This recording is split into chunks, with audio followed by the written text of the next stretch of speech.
Halo teman-teman semuanya, terima kasih karena telah melihat video ini.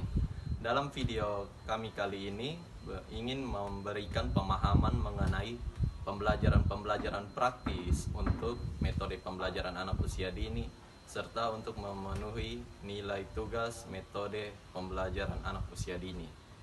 Baik, jadi perkenalkan saya Kevin Lai dari perwakilan kelompok 2.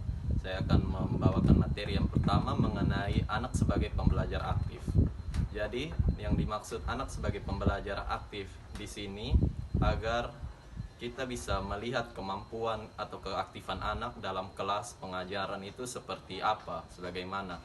Jadi di sini lebih ditekankan untuk anak mengembangkan keterampilannya, potensi yang dimilikinya, skill dan lain-lainnya sendiri tanpa kita harus menyuruh anak dalam melakukan sesuatu yang monoton. Berikutnya akan dibawakan oleh teman saya. Baik, saya akan melanjutkan materi berikutnya mengenai anak belajar melalui sensori dan panca indera.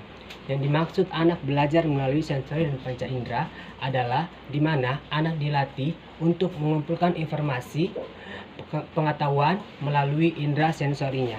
Sebagai contoh, dalam kegiatan bermain dengan panca indera perabaan, anak diminta membawa berbagai macam kain, dari kain yang halus hingga yang kasar. Lalu mereka meraba, mempelajari, serta membuat kesimpulan akhir tentang pengamatan dan pengalaman mereka masing-masing. Atau contoh lainnya, mereka melakukan eksperimen bahwa kopi itu pahit, gula itu manis, garam itu asin, dan sambal itu pedas. Yang berikutnya itu anak membangun pengetahuannya sendiri.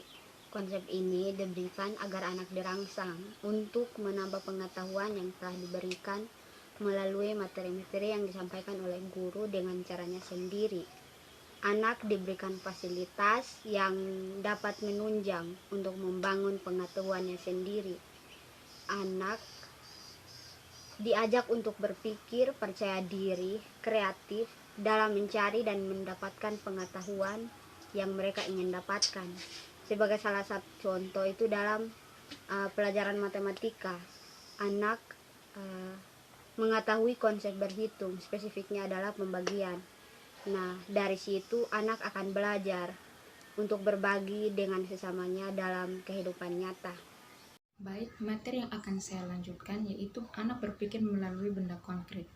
Teori ini merujuk pada Forman dan Kostner yang memaparkan tentang anak mengkonstruksi pengetahuan.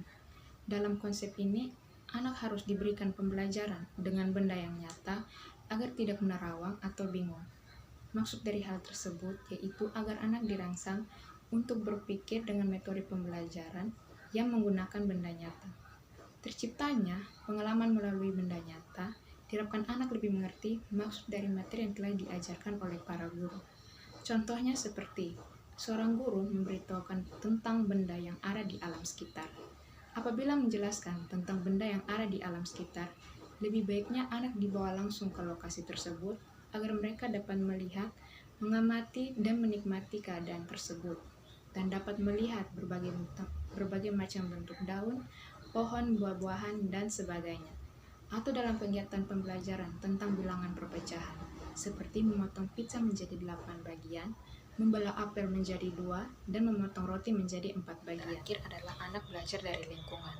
Pendidikan merupakan usaha sadar yang dilakukan sengaja dan terencana untuk membantu anak mengembangkan potensi secara optimal sehingga anak mampu beradaptasi dengan lingkungannya.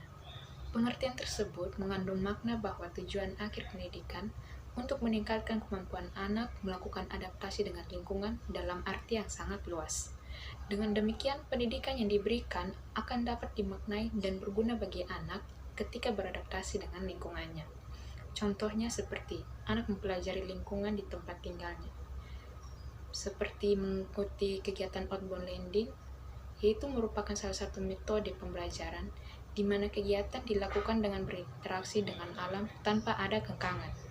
Dalam pembelajaran tersebut, anak diajarkan untuk dapat membangun ikatan emosional di antara individu, yaitu dengan menciptakan kesenangan belajar, menjalin hubungan, dan mempengaruhi memori dan ingatan yang cukup lama akan bahan-bahan yang telah dipelajari.